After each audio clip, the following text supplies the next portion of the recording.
창세기 34장 18절에서 31절 말씀을 교독합니다.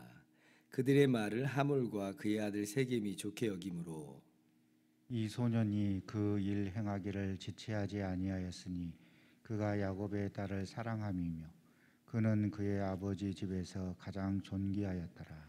하몰과 그의 아들 세겜이 그들의 성읍 문에 이르러 그들의 성읍 사람들에게 말하여 이르되 이 사람들은 우리와 친목하고 이 땅은 넓어 그들을 용납할 만하니 그들이 여기서 거주하며 매매하게 하고 우리가 그들의 딸들을 아내로 데려오고 우리 딸들도 그들에게 주자. 그러나 우리 중에 모든 남자가 그들이 할례를 받은 같이 할례를 받아야 그 사람들이 우리와 함께 거주하여 한 민족 되기를 허락할 것이라.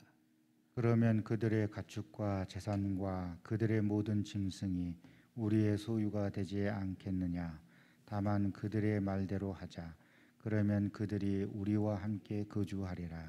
성읍으로 출입하는 모든 자가 하몰과 그의 아들 세겜의 말을 듣고 성문으로 출입하는 그 모든 남자가 할례를 받으니라.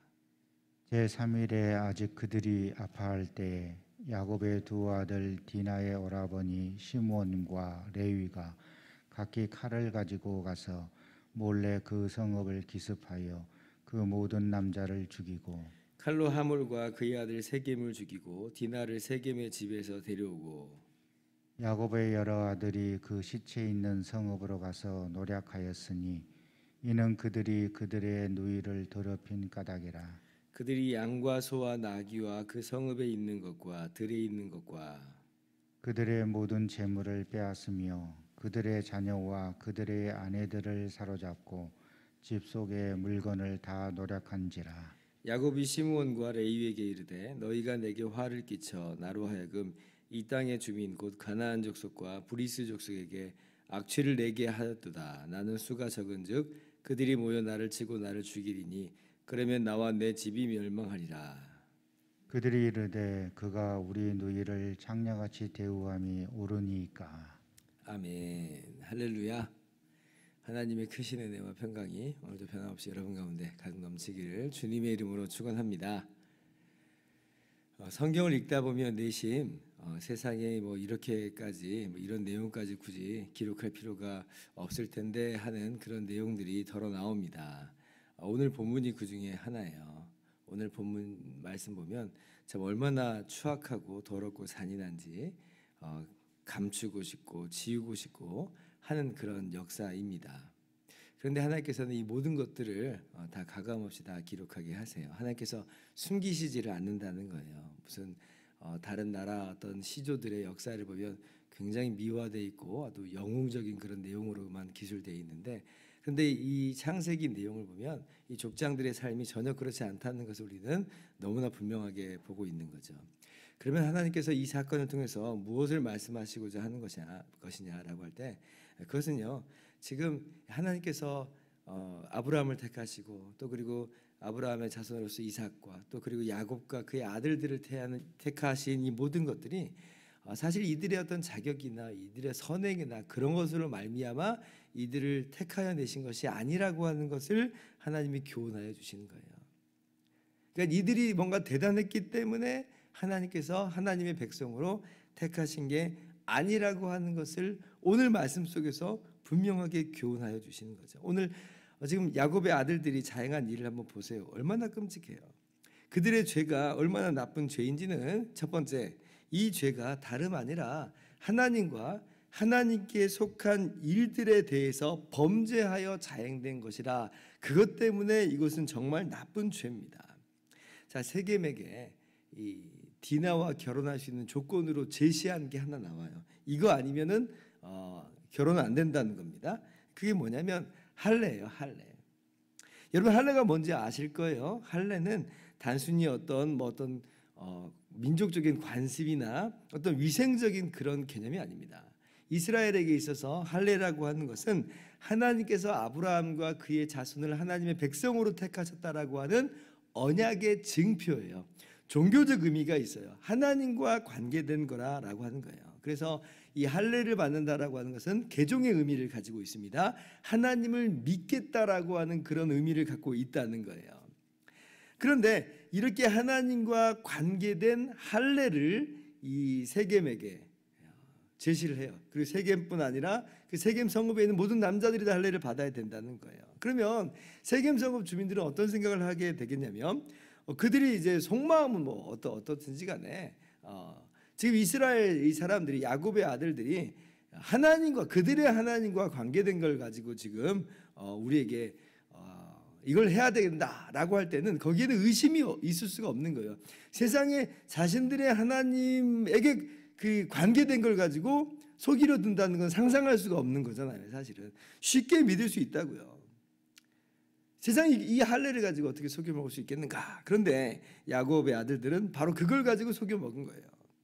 그래서 사람에겐 통했고, 그래서 세겜 사람들이 이제 끔찍한 살육을 당하게 됩니다. 자, 그러면 사람들은 속여 먹었어요. 하나님은 속임을 당하세요?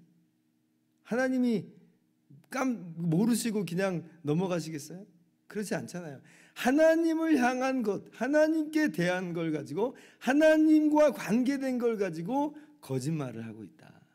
지난 엊그제 우리가 수요 저녁 기도회 때 우리가 제3계명에 대해서 함께 말씀을 나눴어요. 내 하나님 여호와의 이름을 망령되이 일컫지 말라. 지금 이 야곱의 아들들이 저지른 죄가 3계명을 위반한 거예요. 하나님을 빙자하여 하나님께 속한 것을 빙자하여서 속인 거니까 하나님의 이름을 망령되이 일컬은 거죠.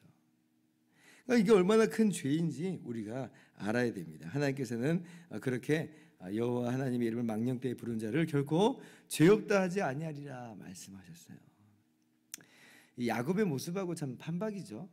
사실 야곱의 아들들에게 새삼 나타난 모습이 아니라 야곱도 그랬어요. 눈먼 아버지 이삭을 속일 때 자기가 에서인 척하면서 그 복을 가로챌 때 이삭이 분명히 에서가 아닌 것 같아서 의심을 거두질 않아요. 그러면서 아니 지금 이 짐승을 어떻게 이렇게 금방 잡았느냐라고 하니까 야곱이 뭐라 그래요? 분명히 염소떼에서 새끼를 취해가지고 그걸 가지고 요리를 해왔는데 지금 아버지의 하나님 여호와께서 나로 순조롭게 만나게 하셨습니다. 하나님께서 순조롭게 만나게 해서 짐승을 금방 잡아왔다는 거예요. 하나님을 빙자한 그러한 거짓말을 야곱도 사실은 서슴지 않고 했다는 거죠. 3계명을 분명하게 깨뜨린 거예요. 하나님의 이름을 여호와 하나님의 이름을 망령되게 불렀어요. 지금 야곱의 아들들도 똑같은 모습이다. 그러하니 얼마나 이것이 심각한 죄인가라고 하는 소리가 깨달아 알 수가 있습니다. 두 번째 죄는 뭐냐면 지금 야곱의 아들들의 이 보복이 나와요. 보복이라고 할 때에 율법에서 보면 그 동일 보복, 동일 수준의 보응은 율법에도 명시가 되어 있습니다. 눈은 눈으로, 이는 이로, 이걸 동해 보복법이라고 그래요. 그러한 보복은 어떻게 보면 공의와 공정의 모습에 속한 것이에요. 거기에 대해서 뭐라고 말할 수 있는 것은 전혀 없습니다. 그런데 자, 그럼 보세요. 지금 오늘 사건 속에서 그럼 누구만 처벌을 해야 마땅하냐면 동해 보복에 따르면 이 디나에게 몹쓸 짓을 한 세겜만 처벌하는 게 옳아요. 아니 세겜 서금의 주변 사람들은 무슨 잘못이 있어요? 여기서 왜 이들이 죽임을 당해야 돼요? 이들이 죽임 당할 일은 없거든요. 그런데 지금 야곱의 아들들은 이 할례를 가지고 거짓말을 했어요. 그리고 이제 칼을 차고 사람을 죽이려 가는데 세겜뿐만 아니라 세겜 성읍에 있는 모든 사람들을 다 몰살시킵니다. 정말 너무나 끔찍한 일이에요. 그리고 다른 아들들은 그 시체가 있는 성읍에 가가지고 그냥 마음껏 약탈을 해요. 그들의 자녀와 그들의 아내와 그들의 짐승 다 약탈을 해요. 얼마나 끔찍한 일을 자행했는지 몰라요. 아마 그들은 이렇게 변명할지 몰라요. 남자들 살려뒀다가는 아니 우리가 또 똑같이 보복을 당할 수 있지 않겠습니까? 그래서 아예 후환을 다 없애야 된다고요. 싹을 다 잘라버려야 돼요. 남자들은 그거 다 죽여야 됩니다. 아마 이렇게 변명을 할 거예요. 예, 그런 변명으로 분명히 했을 겁니다. 그러나 아무리 그럴지라도 이게 무슨 정정당당하게 대결을 한 것도 아니고, 그죠? 아주 궁색한 변명일 뿐이에요. 나중에 49장에 보면 이제 야곱이 이 아들들을 이제 축복하는, 그래서 유언을 남기면서 이제 죽는 이제 그런 대목을 우리가 만나게 됩니다. 근데 그때 이 야곱이 이 시므온과 레위, 지금 여기 학살의 주동자 아니에요. 시므온과 레위에 대해서 분명하게 이 부분을 짚고 넘어갑니다. 이렇게 기록되어 있어요. 그들이 그들의 분노대로 사람을 죽이고 그들의 혈기대로 소의 발목 힘줄을 끊었음이로다. 그 노여움이 혹독하니 저주를 받을 것이요 분기가 맹렬하니 저주를 받을 것이라. 내가 그들을 야곱 중에서 나누며 이스라엘 중에서 흩으리로다. 그러니까 지금 유언을 남기는 거예요. 하나님의 그런 마음을 가지고 축복하는 자리에 어떻게 보면. 근데 그 유언의 자리에서 시몬과 레위는 복을 받는 게 아니라 오히려 저주를 예언으로서 이제 받는 거예요. 왜 그러냐? 지금 이 세겜 사건 때문에 그래요.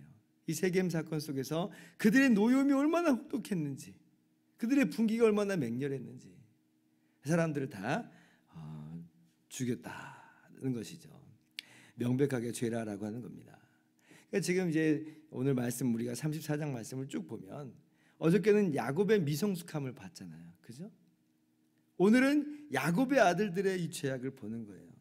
기가 막혀요. 야곱과 야곱의 12아들을 통해서 하나님께서 이스라엘 민족을 이루시고 하나님의 백성을 삼으시고 그 가운데서 장차 예수 그리스도를 보내주시는데, 근데 이 야곱과 이 12아들, 소위 이스라엘 민족의 조상이라고 하는 사람들의 이 모습이 결코 선하질 않아요. 결코 선하질 않아요. 택함 받을 만한 조건이, 자격이 아무것도 없다는 거예요, 사실은. 그런데 하나님께서 택하여 주신 거죠. 세상 사람들보다 더 탁월해서가 아니라 하나님의 선하신 뜻 가운데서 그냥 부르신 거예요. 우리도 마찬가지죠. 우리가 다른 사람들보다 더 선하기 때문에, 어떤 자격과 조건을 갖췄기 때문에가 아니라 하나님께서 똑같은 죄인인데, 그들이나 우리나 똑같은 죄인에 불과한데, 그런데 우리를 택하여 주신 게 정말 우리가 은혜라고 하는 것을 꼭 기억해야 됩니다. 어차피 하나님의 백성이니까 뭐 이러나 저러나 다 상관없어요. 다 괜찮지 않겠어요. 하나님이 다 용서해 주시니까. 그렇게 우리가 접근하자는 얘기가 아니에요. 그렇게 접근할 수가 없어요. 하나님의 백성이 절대로 자행하지 말아야 될 죄를 사실은 저지른 거예요. 하나님의 백성이 이러면 안 되죠. 그러니까 야곱의 아들들의 이 죄, 얼마나 하나님 앞에서 추악한 죄인가. 우리가 하나님의 택함 받은 하나님의 백성이고 하나님 믿는 사람인데, 혹시 우리도 똑같은 이런 죄악 가운데 지금 하나님을 빙자하여서 죄를 짓고 있지는 않는가. 정말 동일한 보복을 넘어서 보응하는 것을 그냥 넘어서 한 대 맞으면 2대를 때리고야 마는 우리들의 분노, 어떤 우리들의 모습은 아닌가. 그러한 우리들의 모습의 죄악들이 있다면 회개하면서 오늘 이 시간에 이 하루의 시간들을 또 열어갈 수 있기를 바랍니다. 기도하겠습니다.